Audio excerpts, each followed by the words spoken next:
ఓం నమో వెంకటేశాయ. అందరికీ స్వాగతం. ఈరోజు హనుమత్ వ్రతం 3/12/2025 త్రయోదశి బుధవారం. హనుమత్ వ్రతం మార్గశిర మాసంలో శుక్లపక్షంలో వచ్చే త్రయోదశి నాడు హనుమత్ వ్రతం అనేది మనం జరుపుకుంటాము. వాస్తవానికి పంబా నది తీరమునందు కూర్చొని మాత్రమే హనుమత్ వ్రతం అనేది చేయాల్సి ఉంటుంది. వేరొక చోట ఎక్కడా కూడా కూర్చొని హనుమత్ వ్రతం చేయరాదు. శాస్త్రము దీనికి ఒక మినహాయింపు ఇచ్చింది. నువ్వు పంపానది తీరమున వెళ్ళలేకపోతే ఒక కలశము పెట్టి అందులో నీరు పోసి దానికి దారములు కడతారు. అది శాస్త్రము తెలిసిన వారు, ప్రక్రియ నిర్వహించగలిగిన వారు మాత్రమే కడతారు. కలశం మీద ఒక కొబ్బరి బొండాన్ని పెట్టాలి. ఆ తరువాత అందులో పంబాజలం యొక్క ఆవాహన మంత్రం అనేది చెప్పాలి. అప్పుడు పంబా నది ఒడ్డున కూర్చున్నట్లే లెక్క. వ్రతం చేయడం ఎంతో, వ్రతం యొక్క ప్రసాదమును స్వీకరించడం కూడా అంతే. ప్రసాద వితరణ అనేది చెయ్యకూడదు.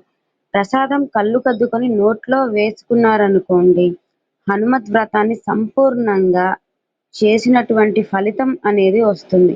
హనుమత్ వ్రతం ఎందుకు చేస్తారు? పరాశర సహిత దీని గురించి చెప్పింది. 13 క్షేత్రములు ఉన్నాయి. హనుమత్ పీఠములు అని పిలుస్తారు. వాటిలో పంపా తీరం ఒక పీఠం. చంద్రవంశంలో సోమదత్తుడు అనే ఒక రాజు జన్మించాడు. ఆయనకి రాజభ్రష్టిత్వము అనేది వచ్చింది. ఆ కాలంలో అప్పటికప్పుడు విజయం కలగాలంటే ఏ వ్రతం చెయ్యాలి అనగా పంబా నది తీరాన కూర్చొని మార్గశిర త్రయోదశి నాడు వచ్చే వ్రతం అనుకోకుండా త్రిది వచ్చింది. ఇప్పటికిప్పుడు విజయాన్ని ఇవ్వగలిగిన వ్రతం ఇది అని రాజు ఆ వ్రతం చేయించారు. రాజుగారు పరమ భక్త శ్రద్ధలతో ఆ వ్రతాన్ని చేశారు.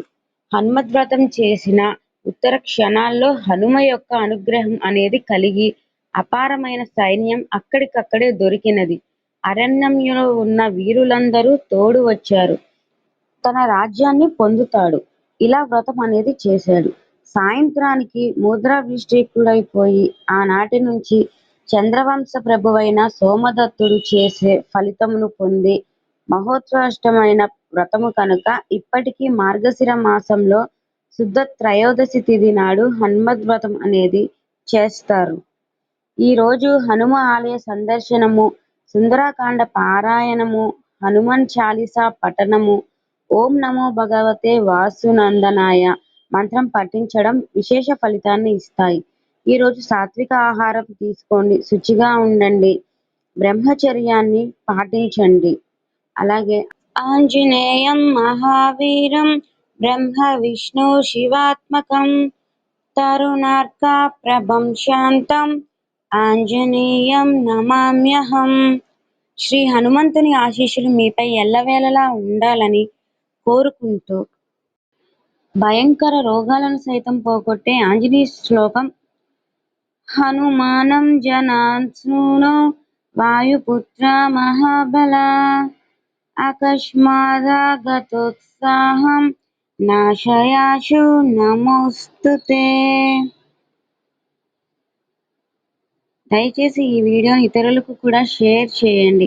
ఈ మంత్రాన్ని జపించడం వలన ప్రజలు వ్యాధుల నుంచి రక్షితులవుతారు.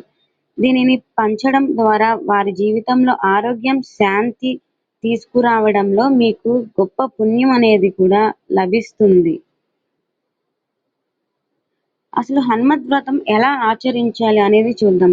ఎవరైనా ఆచరించవచ్చా?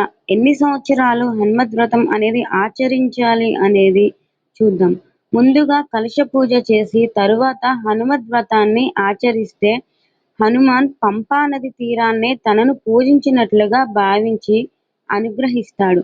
ముందుగా గణపతి పూజ పూర్తి చేసి హనుమంతుణ్ణి ఆయన శక్తి స్వరూపమైన సువర్చనాదేవి పంపా నదిని కలశంలోకి ఆవాహన చేసి పూజించాలి. 13 పోగుల నూలు దారానికి పసుపు రాసి 13 ముళ్ళు వేసి తోరాన్ని తయారు చేసుకోవాలి.